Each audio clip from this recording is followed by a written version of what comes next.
চমৎকার গান আমরা শুনলাম, দুটি গান।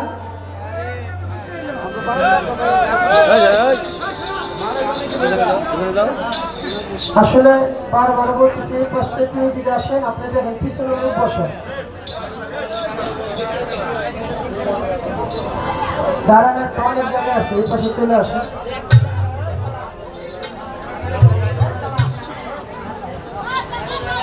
প্রথমে ধন্যবাদ জানাই আমার ভাই জহির পাগলা, যে কথাগুলো আমার বলার কথা ছিল,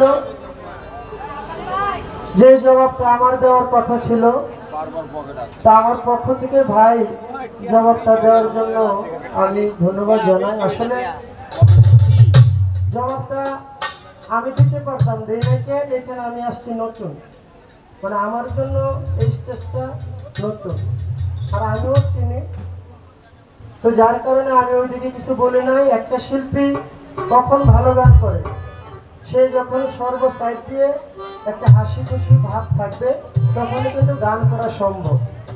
আর একটা শিল্পীর মন ভেঙে গেলে তখন কিন্তু গান হয় না। আমি মনকে বুঝাইতে পারতাম তখন আসতে, যখন দেখতাম আমি একটা রং কথা বলছি, আমি একটা বাজে কথা বলছি, ওই কথার উপর যদি আমার আঘাত করতো তাহলে আমার কোনো দুঃখ ছিল না। যে কথার উপরে আমাকে বলছে, আমি কি কোনো বাজে কথা বলছিলাম যার কারণে আইসা যেভাবে বললো, না না, জমানোর বিষয় একটা আর হুঙ্কার বিষয়টা আরেকটা। হ্যাঁ, সমাধান করছি, এই জন্য তোমাকে ধন্যবাদ যে আমার হইয়া যে কথাটা আপনি বলছেন, আপনাকে অসংখ্য ধন্যবাদ। তো একটি গান আমি গাই না, এটা স্টেজ ফাংশন, আমার একটা পরিচিতি আছে, আমি ছোট শিল্পী, বাংলাদেশের সবচেয়ে ছোট শিল্পী, তারপর আমার এই দু একজন মানুষ ভালোবাসে। আমার বড় তুমি, তোমার বড় আমি, এই তো একটা গান আমি গাই। ঘুমটা দিয়া খেমটা তালে ভরে দিন গেল তোর গুলে মালে, হইতে আর কি হবে শেষের কালে, সত্য সনাতন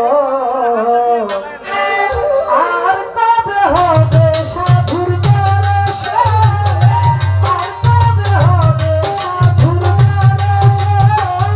ঘুমটা দিয়া খেমটা তালে দিন গেল তোর গুলে মালে, ঘুমটা দিয়া খেমটা তালে দিন গেল তোর গুলে মালে, আর কি হবে সময় গেলে সত্য সনাতন।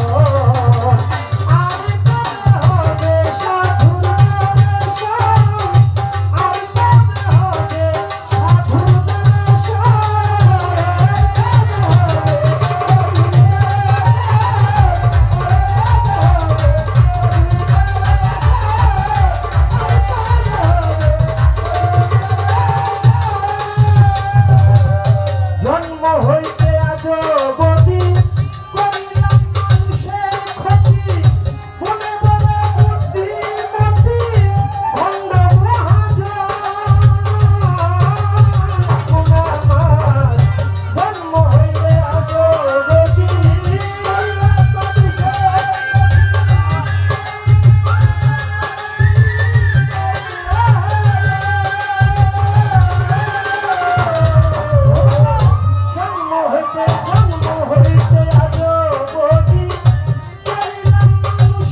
করি গুরুর সাথে